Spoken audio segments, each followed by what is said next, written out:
According to an article published by Army Recognition on March 16, 2023, the Swedish Defense Minister, Paul Johnson, stated that Sweden is considering sending 10 units of Stridsvagn 122 main battle tanks to Ukraine.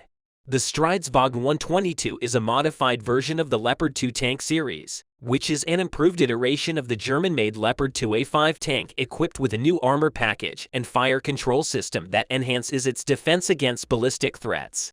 Technical and combat characteristics. The Swedish Thrive 122 tank is a remarkable machine that represents the pinnacle of Swedish engineering and innovation. Designed to be a highly versatile and agile combat vehicle, this Thrive 122 is one of the most advanced tanks in the world, boasting an array of impressive technical and combat characteristics that make it a force to be reckoned with. One of the key features of this Thrive 122 is its highly advanced armor system, made from a combination of high-strength steel, ceramic materials, and reactive armor. The tank's armor is designed to withstand a wide range of attacks, including anti-tank missiles and rocket-propelled grenades. This makes the Thrive 122 an incredibly difficult target to take down, even in the face of intense enemy fire.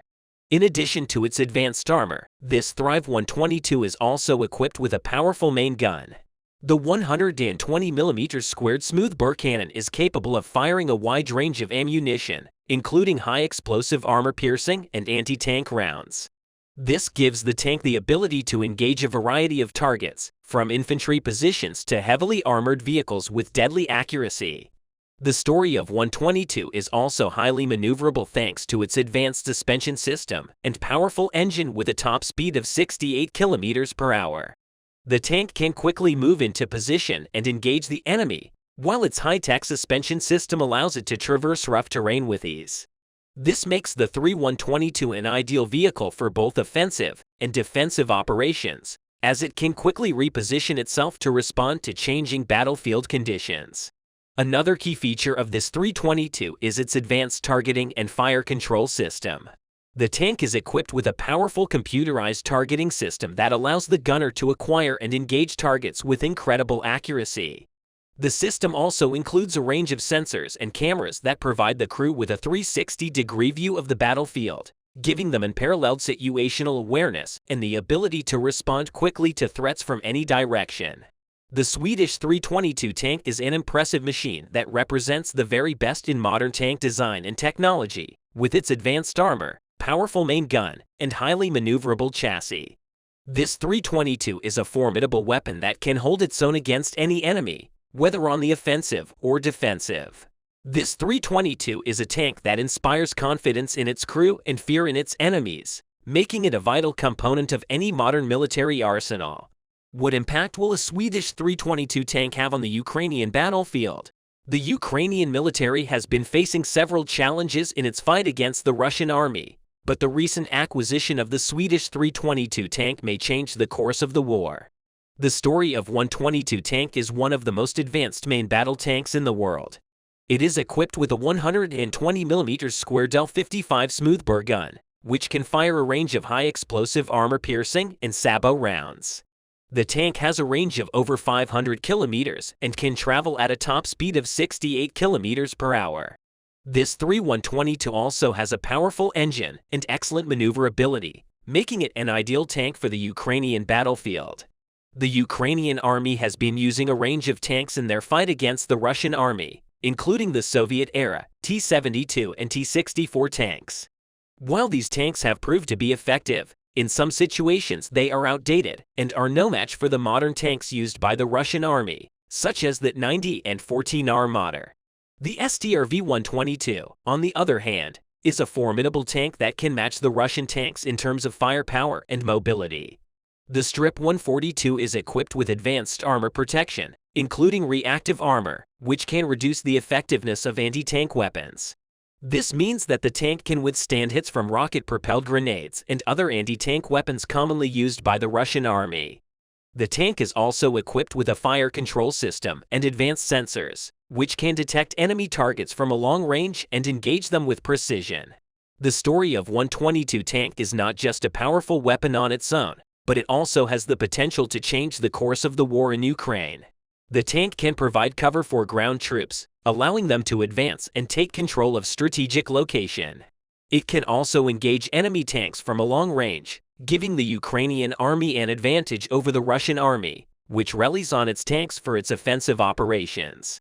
Conclusion: given the acquisition of these three 122 tank is a significant development for the Ukrainian army. The tanks, advanced technology, and powerful weapons make it a formidable weapon on the battlefield. The tank's ability to provide cover for ground troops and engage enemy tanks from a long range can change the course of the war in Ukraine. While the conflict in Ukraine is far from over, the addition of the SDRV-122 tank to the Ukrainian army's arsenal is a positive step towards victory. The war between Ukrainian and Russian forces continues in eastern Ukraine. The Russians failed to break through the Ukrainian defense lines, while the world thought the Ukrainian forces were defending very tightly. A surprising move came from the Ukrainian forces. Since last summer, Russian forces have been making great efforts to seize the Bakhmut region. Ukrainian forces in Bakhmut prevented the Russian advance into the depths of Ukraine after a long defense. The Ukrainian forces carried out a small-scale counterattack operation in the Bakhmut area. The result of this attack revealed how exhausted the Russian forces were. Russian forces are carrying out offensive actions in the areas of Lyman, Bakhmut, Avdiivka, and Marinka. Units of the Ukrainian Defense Forces have successfully repelled about 50 Russian attacks in the past 24 hours. The fiercest point of the wars between the civilian settlements was Bakhmut. Russian forces are sending thousands of soldiers to the region, but in vain. The Ukrainian forces repulsed some of their positions around Bakhmut while repelling the Russian attacks. While the Russians were attacking in droves, the counterattack of the Ukrainian forces stunned the Russian commanders. Having to face the Ukrainian counterattacks, the Russian commanders resorted to retreating.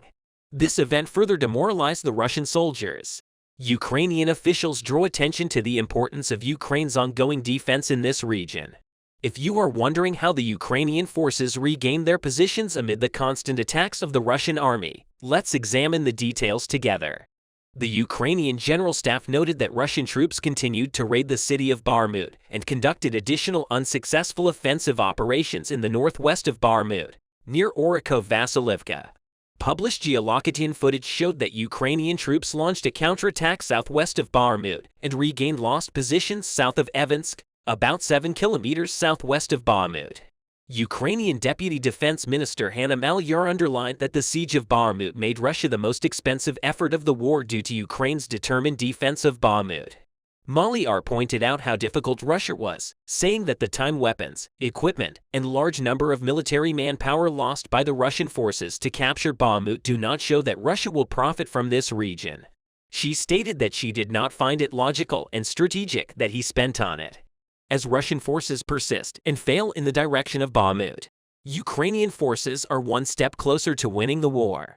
We would like to remind you that in the very recent past, there were reports of a strategic retreat of Ukrainian forces in the Bakhmut region. These reports were confirmed by the Ukrainian authorities, but the Russian forces' concentration of military manpower in Bakhmut caused the Ukrainian forces to abandon the strategic retreat. The reason the Ukrainians gave up on this plan is that the battle in Bakhmut is now taking place inside the city and battles that take place in city centers. The defense side is generally more advantageous. Actually, Russia knows this situation best because in the wars between the Chechen and Russian forces, the Chechens had badly battered the Russian forces. Maliar points out that the Russian forces used a completely wrong strategy and states that this situation is in favor of the Ukrainian forces. The commander of the Ukrainian ground forces, Colonel General Oleksiy Enderkievsky, knew that the Russian forces in certain areas of Bakhmut were against him and had less manpower to attack Ukrainian positions. The colonel stated that the number of military manpower of the Russian forces has decreased significantly and the level of tension of the Russian soldiers has increased. Russian forces continue offensive operations around Bakhmut. Although the Russians made small gains in the city, they could not make any significant progress. When we look at the big picture, as you know, the offensive operations of the Russian forces in the Bakhmut region are commanded by the Wagner PMC mercenary group, financed by Yevgeny Prigozhin. They are responsible for bringing Bakhmut invasion to this level. Wagner Group forces continue their attacks in northern and southern Bakhmut. Recently, however, Wagner PMC military elements attempted an attack west of Bakhmut in the direction of Kromov. This attack attempt failed. Looking at Kromov, Bakhmut is located in the west of the Ukrainian-controlled area. If Wagner's mercenaries capture this area, the Ukrainians in Bakhmut will be surrounded. When the Russian forces realized that they could not break through Bakhmut directly, the Ukrainian forces tried to make progress by encircling them. Wagner Group financier Yevgeny Prigozhin noted that there are no signs that Ukrainian troops have left Bakhmut. Besides, the dogfight of Prigozhin and the Russian Ministry of Defense continues. Having made significant progress in Bakhmut, Prigozhin's forces are unable to obtain the equipment and ammunition they need from the Russian Defense Ministry. Russian forces have lost about 50,000 soldiers in the Bakhmut region since the beginning of 2023, including Wagner forces. Bakhmut went down in history as the region where the most soldiers were lost during the war. Wagner PMC troops who could not overcome the defense of the Ukrainian forces and exhaust themselves cannot get the support they expect from the Russian armed forces, making it difficult for them to protect the positions they hold. This is thought to be one of the most important reasons why the Ukrainian forces were able to take their positions back due to the lost power of the Wagner PMC. The Ukrainian forces may continue to retake their former positions. When we look at Russia, we can see that there are those who rejoice at the exhaustion of Wagner PMC while making no explanation. Russian Defense Minister Sergei Shoigu is happy that Prigozhin's forces are bleeding out at the beginning of the war. Many Russian troops had damaged the reputation of the Russian forces by performing various fiascos. During this period, Wagner PMC financier Yevgeny Prigozhin and Russian-backed Chechen leader Ramzan Kadyrov targeted Defense Minister Sergei Shoigu. Prigozhin and Kadyrov, who wanted to be closer to Putin, questioned Sergei Shoigu's command at every opportunity. Later, Putin gave command of the Luhansk region to Kadyrov's troops while he gave Prigozhin command of the Donetsk region. Sergei Shoigu suffered the most in these power struggles. Now Russian Defense Minister Sergei Shoigu got the opportunity he wanted. The Russian Defense Minister does not help as the Wagner forces melt in the Donetsk region. If Wagner PMC does not receive support in a short time, it will be exhausted in the Donetsk region. Yevgeny Prigozhin is suddenly thinking how to get out of this situation. Russian leader Vladimir Putin's handling of the issue may save Prigozhin. We all witnessed a video of Prigozhin recruiting men from prisons in the early stages of the war. Likewise, if Putin allows Wagner to be convicted from prisons again, Wagner could reach the number of military manpower he lost on the Donetsk territory. Shortages, losses, and failures haunt the Russian forces. Russian forces make no progress as they attempt to capture Bakhmut. If the Russian forces have been able to capture Bakhmut, would they have been able to occupy all of Donetsk? Of course, Bakhmut is only a small city, and Ukrainian forces are carrying out a gradual defense strategy in this region.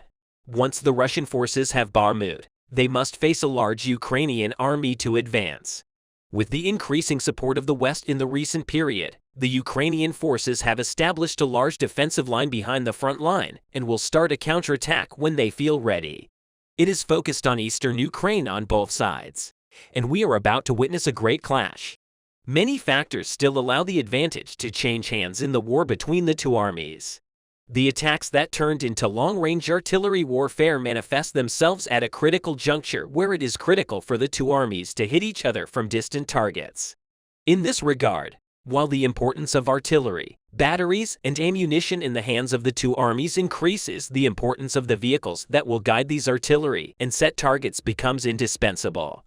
Russia often fails to pass the air defense of the Ukrainian armed forces and repeatedly launches many unmanned aerial vehicles in the region.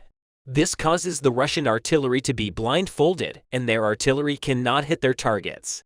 This means both a great loss of ammunition and giving courage to the army. You are attacking the artillery of the Ukrainian armed forces, on the other hand, makes a difference in the region by hitting their targets precisely with the images of Bayraktar DB-2 unmanned aerial vehicles, which showed a legendary performance in the Ukrainian war and proved themselves. For this reason, Bayraktar DB-2 has already become the legend of the Ukrainians, and its contribution to the Ukrainian armed forces is beyond measure.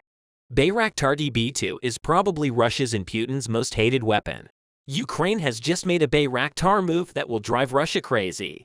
However, this move was not military, but rather a gift attributed to the Ukrainian Bayraktar DB2, who did not accept Russian culture and was the protector of the Ukrainian spirit.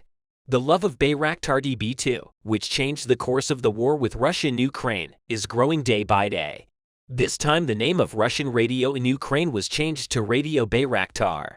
Ukraine changed the name of the Russian radio, which it made a few hours ago, as Radio Bayraktar, infuriating the Russians completely. Ukraine's media inspector changed the name of Russian radio Ruskoye Radio to Radio Bayraktar. This was clearly a meaningful message that Ukraine gave to Putin, who is trying to impose Russian culture on the free Ukrainian people with the Ukrainian Bayraktar DB2. While the local people in Ukraine started to write songs for Bayraktar DB2, the Ukrainian army specially wrote songs and shot clips for Bayraktar DB2. And there were even those who named their pets after the Turkish-made unmanned aerial vehicle.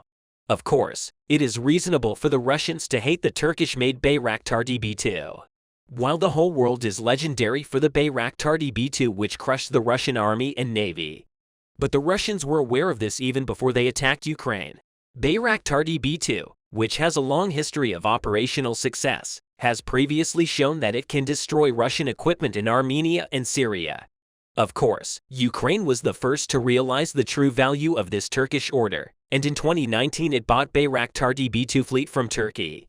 Before Russia attacked Ukraine, it had repeatedly warned Turkey not to sell the Bayraktar DB2 to Ukraine because Bayraktar was aware that the TB2 would cause trouble to the Russian army.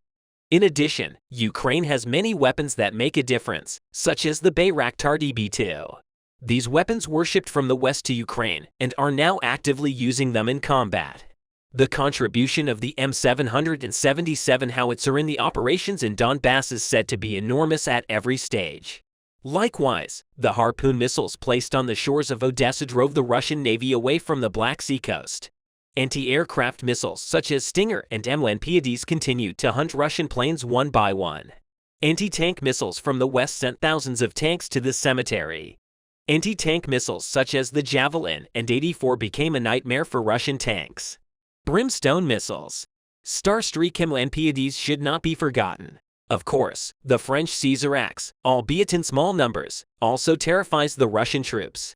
While the Russian army is experiencing serious problems one after another, Putin seems to be dragged to the brink of a serious collapse. A major blow has been dealt to Putin's Grand Soviet plan, and it is said to have to be shelved, no longer opened. After the heavy damage done by the Ukrainian armed forces to the Russian army is trying to continue on its way with irreversible damage in the region. The army, whose thousands of tanks, hundreds of warplanes and helicopters were destroyed by the Ukrainian armed forces, switched to a new war order in the region with its new strategy. But it wasn't just the irreparable losses of ammunition that they lost at the end of the invasion, which the Russian army started on February 20th. Fourth, Putin's goals, which aimed to be the new conqueror of Eastern Europe, were also ruined. All the Western weapons we have just mentioned, especially the Bayraktar DB2, have a high contribution to this. Moscow, with the loss of major generals in the region and the loss of its armies, senior officers heralded the difficulty in its administration in the region. Recently, Major General Roman Kutuzov was killed during clashes in the Donbass region in eastern Ukraine, where Russian President Vladimir Putin focused his anger after failing to capture the capital, Kiev. The Russian Defense Ministry did not comment on the news about the death of Major General Kutuzov. However, it can be understood that there are serious problems in the Russian army with Putin's firing of 6 of his generals just 10 days ago. Ukraine is currently going through tough times in the Donbass. This process is expected to take a few more weeks, but the sustainability of what Russia is doing seems low. Russia's main problem is currently the shortage of manpower, and Dvornikov, who was supposed to solve this problem, was recently dismissed. General Alexander Dvornikov was brought in by Putin in April, and experts believed it was a sign that the Russian president knew his invasion had failed. It is also stated that the stocks of mercenaries hired by Russia are starting to run out. Of course, Russian soldiers who refuse to fight are added to this wave. The inexperienced young Russian soldiers sent from the front are only eaten by the Ukrainian army, and the soldiers in the Russian army are very uneasy about this situation. In his statements, an official from the USA stated that Russia repeated the mistakes it made in the siege of Kiev and Donbass. Russia's strategy actually appears to be slow and strong progress. However, when we look at Severodonetsk in recent days, it is observed that the progress of the Russian army has accelerated. However, this may leave large gaps in the rear front and cause the Russian army to be caught off guard. For the next 3 weeks, the Russians will be able to continue to fight Ukrainian forces until all the long-range shooting capabilities provided by the UK, US, and Poland are really starting to take effect. We have a rough few weeks ahead of us for the Ukrainians, but we've also seen reports of Russia stalling in most places. Some Ukrainians even took back some territories. There are areas in Severodonetsk that have changed hands twice in the past week. This adds to Russia's losses. Looking at it today, Russia dominated only 20% of Ukraine in total. For this reason, considering the last 4 months, it can be easily interpreted that the Ukrainian armed forces achieved great success. We said that the clashes in Donbass turned into a long-range weapon duel. In his statements, Russian Foreign Minister Sergei Lavrov warned that if long-range missiles sent from the west to Ukraine continue, Russia's attacks will be expanded. And Putin recently warned that if the United States continues to send long-range missile systems to Ukraine, there will be new attacks on facilities it has not yet hit. With these threats, the Kremlin tries to deter the West from restricting its supply of long-range weapons to Ukraine, while Kiev begs the West for new weapons. Ukrainian officials are calling out to the West that their ammunition is sufficient at the moment, but that this ammunition will run out due to the intense war in the coming days, and that new weapons and ammunition must be brought to the region urgently. The Commander-in-Chief of the Ukrainian Armed Forces, General Valery Zaluzhny, announced that Ukraine needs more firepower and that the world's delay in these weapons will pay with the lives of the people who protect the world from fascism. In any case, the Ukrainian army is currently fighting against Russia on behalf of all the world's democracies and cultures, and it seems that the Ukrainian army is needed in serious numbers. The war between Russia and Ukraine is escalating every day. The outcome of this conflict can be affected in many different ways. Many countries, many people are likely to be affected by the consequences of the war. On the other hand, Chechen fighters have become the main factor influencing the overall course of the conflict in recent months. But who exactly are these Chechen fighters and how did they get involved in this war? Let's analyze these fighters together. Chechnya, located in southern Russia, is home to 1,268,989 people. This region is one of the most important geographical regions of the Russian Federation. An important war was fought between Chechens and Russians in order for Russia to maintain its superiority in this area. Chechens are among Russia's most difficult enemies to deal with. The brave resistance of Chechen fighters led directly to one of the most important defeats in Russian history. The first serious conflict between Russian and Chechen forces began in 1994, at a time when several states had successfully gained independence from Russia. All eyes turned to the Chechen uprising. Could a similar uprising have led the Chechen people to gain independence and secede from Russia? The Chechen people, the vast majority of whom are Muslim, have long resisted Russia's attempts to assimilate them into Russian society. A few of their rebellions ended in the victory of Chechnya's troops. Fighting in this region continued until recently. But how did the Chechens achieve this success? How did the Russian army fail to crush the rebellion? What factors contributed to the Chechens' success? How did the Chechens manage to wreak so much havoc in Russia? How did Russia, which prides itself on having a large army, lose to a small group of people, the Chechen rebels? First of all, used every means at their disposal to block the Russian advance. These militants were very good, not only at their own methods of warfare, but also at guerrilla warfare. It has, thanks to their skill, that the Russian army suffered heavy losses in the Chechnya. For the famous Chechen commander, Shamil Basev was a household name in these battles. He was known for his successful resistance to Russian attacks in the region. With his successes here, he became a beloved and respected figure all over the world. On the other hand, Russia has tried various ways to assimilate Chechens into Russian society. This was a great move to intimidate the Chechens who were trying to resist Russian domination. The Russian army raided Chechen homes and attacked places of worship.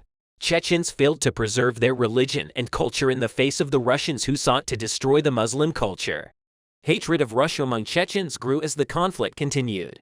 In particular, the independence of some states from Russia made them fight with greater self-confidence.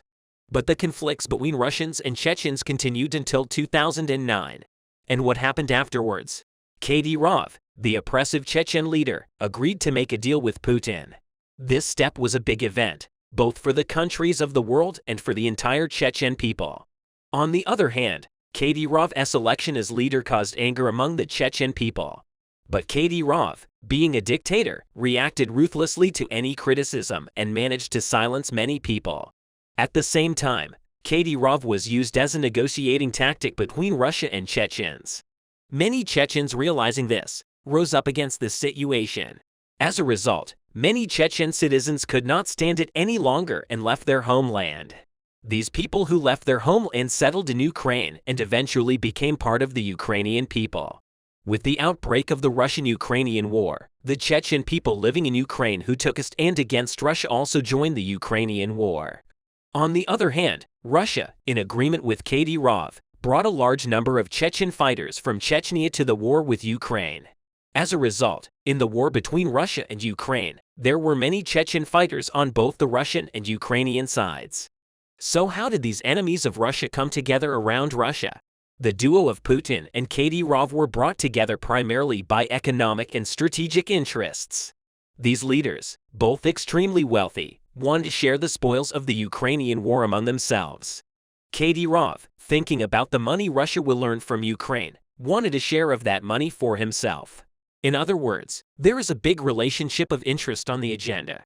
If Kadyrov's plan was realized, he could profit more from the Russian victory. However, the war did not go as Kadyrov wanted. After the successful operations of the Ukrainian army, the success and motivation of the Russian army in Ukraine is decreasing day by day. This led to various uprisings within the Russian army. The most important of these was undoubtedly the Great Rebellion in Chechnya. Considering that Chechens had rebelled against the Russians in the past, it is easier to understand the possibility of a conflict in the army. The commanders from Russia and Chechnya had a long-standing disagreement between them, and this conflict continued during the war. The differences between the two armies could not be resolved, given the Chechens' long-standing hatred of their Russian overseers. It is understandable why disagreements became inevitable as the war dragged on. Russian commanders, on the other hand, are known for their inhuman treatment of Chechen soldiers in the past. The two groups are fighting together in Ukraine, but now they are more at odds than ever. This is because Chechen soldiers with this hatred from the past refuse to follow the orders of their Russian commanders. In the face of this situation, the Russian commanders have started to take an even harsher attitude towards the Chechen forces than before, when they started to punish the Chechen soldiers very harshly. The soldiers destroyed their ammunition and fled to avoid capture by the Russian army. This had a huge impact on the Russian and world media. The claims made by the Chechen commander, Mansur, who worked with the Ukrainian army during these operations were extremely important. Commander Mansur, often called the Chechens who supported the Russian army, was one of the events that significantly changed the course of the war. Because Mansur was the one who told the Chechen people the truth, Mansur made a big call to the soldiers, reminding them of what the Russians had done to the Chechen people. Mansur reminded them of the historical enmity with the Russians. Mansur's words had a great impact on the Chechen soldiers who were fighting on the front line with the Russians. The Chechen fighters decided to act with Russia's long history of atrocities in mind. As a result, Chechen soldiers did not want to fight for the Russians who had tortured them for so many years. This encouraged other Russian ethnic minorities in the Russian army to rise up in the wake of the Chechen uprising. Many war experts predict that this will lead to more uprisings within Russia in the future. Do you think it will? On the other hand, the uprisings have also been a major factor in the conflict between Putin and Kadyrov. The two leaders have been strained by Russian commanders and Chechen soldiers who did not act according to the decisions taken. Kadyrov said that it was the fault of Russian soldiers that the conflict flared up. In several statements to the media, he claimed that the Russian army behaved in a terrible way. Kadyrov announced that he would go to the Kremlin to finalize this issue. In response to Kadyrov's horrific allegations, the Kremlin has taken a more